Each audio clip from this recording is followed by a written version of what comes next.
Hi student, good morning to all of you.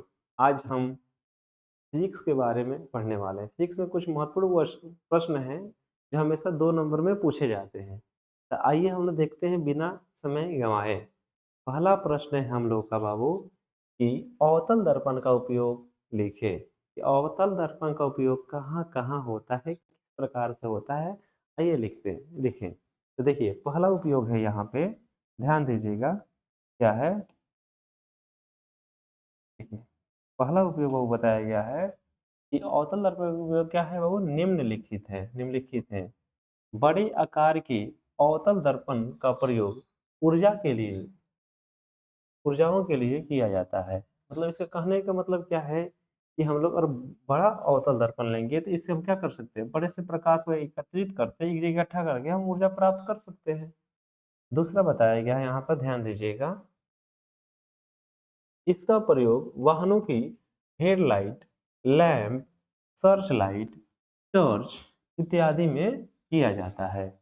जैसे वाहनों के क्या, हेडलाइट, हेडलाइट माने कौन सा हेडलाइट, जहाँ से रोशनी प्रकाश निकलता है और रोड पर फैलता है, वो उसी को बोलते हैं हम लोग हेडलाइट। आगे देखिएगा, सेविंग दर्पण का प्रयोग में किया जाता है। सेविंग माने दाढ़ी बनाने में इसका भी प्रयोग किया जाता है। क्यों किया जाता है दाढ़ी बनाने में अवतल दर्पण का उपयोग? क्योंकि दाढ़ी के बाल छोटे छोटे होते हैं, अवतल दर्पण में बड़े बड़े दिखाई देते हैं, जिसे साफ करने में आसानी होती है। इसीलिए ये बोला गया है सेविंग करने में इसका उपयोग किया जाता है। आगे है बाबू, दंत चिकित्सा तथा विशेषज्ञ रोगी का परीक्षण करने के लिए इसका प्रयोग किया जाता है। मतलब बोला गया है बाबू इसके बारे में कि जो अवतल दर्पण है ये डॉक्टर लोग भी करते हैं। मतलब कि मान लीजिए कान, नाक, आँख, गला देखना हो तो छोटे से अवतल लेंस लगा देते हैं, अवतल दर्पण लगा देते हैं और बाहर से बैठ के उसे बड़ा करके देखते हैं। ठीक है, चलिए आगे प्रश्न देखते हैं हम लोग।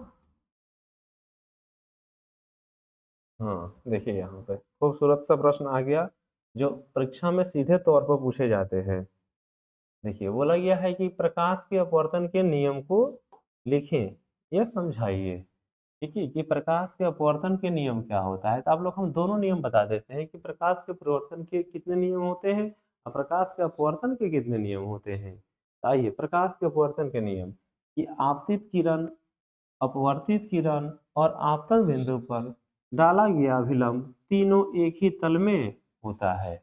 मतलब बोला गया है यहाँ पे कि मान लीजिए कि कोई प्रकाश आ रहा है और यहाँ से अपवर्तित हो जा रहा है और इसमें जो लंब खींचते हैं हम लोग, ये तीनों कहाँ होता है, एक ही जगह होता है, एक ही तल में होता है। इसी को कहते हैं हम लोग प्रकाश के अपवर्तन का पहला नियम। दूसरा नियम बताया गया है, प्रकाश किसी खास रंग के लिए अपवर्तन कोण का जया और अपवर्तन कोण का जया यह सॉरी आपतन कोण की जया और अपवर्तन कोण की जया एक निश्चित अनुपात में होता है, जिसे क्या कहते हैं, अपवर्तनांक कहते हैं। इसके हम लोग क्या कहते हैं, स्नेल का नियम भी कहा जाता है। स्नेल का नियम वो क्या होता है, तो हम लोग अपवर्तनांक को म्यू से सिद्ध करते हैं। म्यू बराबर होता है साइन आई बटा साइन आर। इसमें क्या होता है, साइन आई बटा साइन आर होता है। ठीक है, चलिए आप लोग बोले थे कि इसका हम लोग परिवर्तन भी समझाते हैं कि परिवर्तन क्या होता है। परिवर्तन के कितने नियम होते हैं, तो परिवर्तन के 2 नियम होते हैं बाबू। ठीक है, आपतन कोण, अपवर्तित कोण, सॉरी आपतन कोण, परिवर्तन कोण और आपतन बिंदु में डाला गया अभिलंब तीनों एक ही तल में होता है।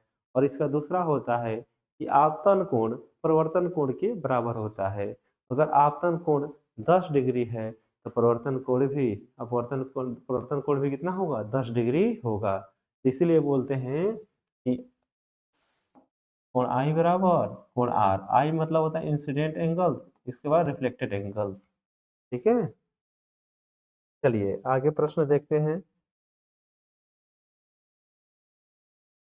यहाँ बोला गया है प्रश्न में कि प्रकाश का वर्ण विक्षेपण किसे कहते हैं, स्पष्ट कीजिए। प्रकाश का जो वर्ण विक्षेपण होता है उसे किसे कहते हैं, इसका क्या कीजिए, स्पष्ट कीजिए। तो बोला गया है कि जब श्वेत प्रकाश की किरण प्रिज्म से होकर गुजरती है, जब श्वेत प्रकाश की किरण प्रिज्म से होकर गुजरती है, मान लीजिए बाबू यहाँ पे एक प्रिज्म है, यहाँ से श्वेत प्रकाश किरण गुजर रही है, तो ये 7 रंगों में जाकर क्या होती है, विभक्त हो जाती है, 7 रंगों में विभक्त हो जाती है। तो यही बोला गया है कि जब गुजारा जाता है तो वह अलग अलग रंगों में क्या होती है, विभक्त हो जाती है। तो प्रकाश के इसी घटना को क्या कहते हैं, प्रकाश का हम लोग वर्ण विक्षेपण कहते हैं। प्रकाश की इसी घटना को क्या कहते हैं, प्रकाश का वर्ण विक्षेपण कहते हैं। यह 7 रंगों के अलग अलग कोणों से मूर्ति है।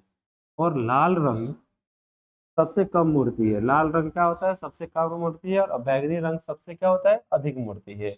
वर्ण क्रम में इसे विविग्योर के द्वारा भी याद रखा जाता है। विविग्योर एक नाम है, यहाँ पर बोला गया वी से वायलेट, आई से इंडिगो, वी से ब्लू, जी से ग्रीन, वाई से येलो, ओ से ऑरेंज और आर से रेड। ये होता है 7 कलर। ये सातों कलर को हम लोग विविगोर के नाम से भी याद रखते हैं। ठीक है, ये प्रकाश विक्षेपण की प्रकाश के अपवर्तन के कारण होता है। ये क्यों होता है बाबू, तो प्रकाश के अपवर्तन के कारण ये क्या होता है, ये घटना प्रतीत कराई जाती है। ठीक है, चलिए आगे प्रश्न देखते हैं हम लोग। हाँ, ये भी एक अपने आप में ही बहुत खूबसूरत प्रश्न है, ध्यान दीजिएगा इस प्रश्न पे। बोला गया है, स्वच्छ आकाश का रंग हमें नीला दिखाई पड़ता है, क्यों, जबकि अंतरिक्ष यात्री को काला प्रतीत होता है, क्यों। ठीक है, जो हम लोग यहाँ से, जब हम लोग धरती से, अर्थ से जब आसमान की ओर देखते हैं, ऊपर देखते हैं, तो पूरा आकाश का रंग कैसा दिखाई देता है, नीला दिखाई देता है। यही कोई स्पेस एजेंसी में बैठकर कोई चंद्रमा पर चला जाए, कोई अंतरिक्ष में चला जाए, तब वो धरती की तरफ देखे तो पूरा आकाश कैसा दिखाई देगा, एकदम काला दिखाई देगा।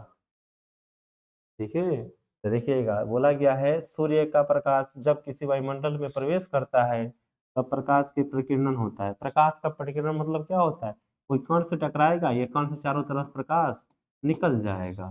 ठीक है, लाल रंग का प्रकीर्णन सबसे कम होता है। जो लाल रंग होता है उसका प्रकीर्णन क्या होता है, सबसे कम होता है। और नीले रंग का प्रकीर्णन सबसे अधिक होता है।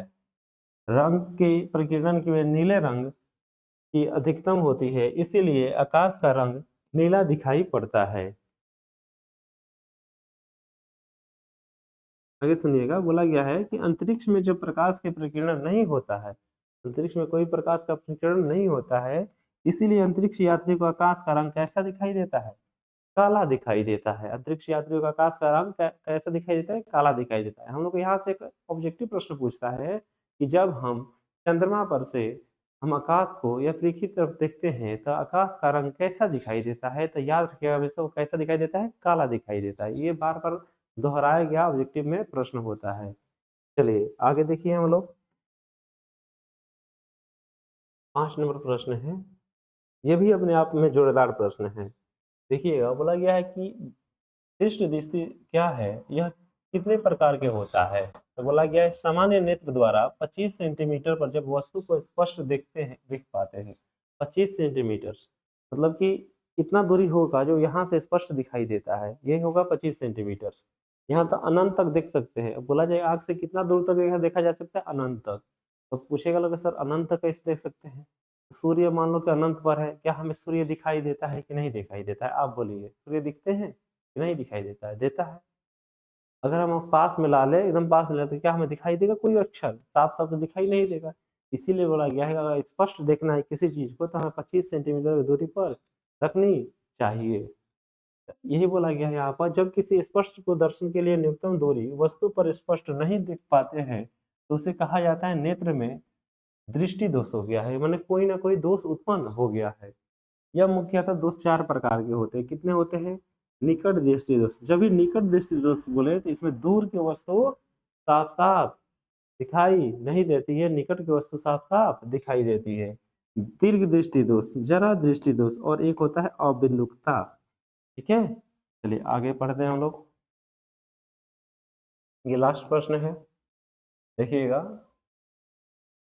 बोला गया है प्रतिरोध क्या है और इसका मात्रक क्या होता है। प्रतिरोध, तो बोला गया है जब परिपथ में विद्युत धारा बहती है, जब परिपथ में विद्युत धारा को हम लोग फॉलो करवाते हैं तो उसके चालक तार के अंदर उपस्थित इलेक्ट्रॉन पर आवेश का टकराकर फलस्वरूप उष्मीय ऊर्जा उत्पन्न होता है और यह धारा बहने को रुकावट डालती है। धारा में क्या डालती है, रुकावट उत्पन्न करती है।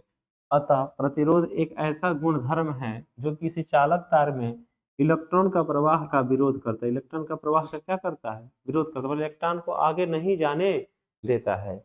यह विद्युत धारा के प्रवाह के नियंत्रण करता है तथा देखो, तो इसे ही क्या कहेंगे हम लोग? प्रतिरोध कहेंगे। मतलब प्रतिरोध का काम क्या होता है कि धारा में रुकावट डालना, विद्युत धारा के प्रवाह में क्या डालना? रुकावट डालना। अगर यही से प्रश्न आता है, ऑब्जेक्टिव प्रश्न आता है कि प्रतिरोध का एसआई मात्रक क्या होता है, तो ओम होता है। याद रखिएगा, प्रतिरोध का एसआई मात्रक क्या होता है? ओम होता है। इसका सिंबल किस तरह से होता है? इस तरह से देख लीजिए, ये सिंबल क्या है? ये ओम का सिंबल है। ठीक है। और बोला जाए कि इसका जो परिभाषा होता है, अगर याद नहीं रहे तो इसका मैथमेटिकल फॉर्म होता है V बराबर आई आर। इसे हम एक और बना सकते हैं कि I बराबर धारा बराबर क्या होगा? R by V। ये बोला जाए कि V बराबर क्या होगा? विभवांतर बराबर हो जाएगा R बाई आई। ठीक है, इतना बात हमें याद रखनी है। चलिए, तो आप लोग हम अब फिर से कल मिलते हैं। तब तक के लिए धन्यवाद। जय हिंद। थैंक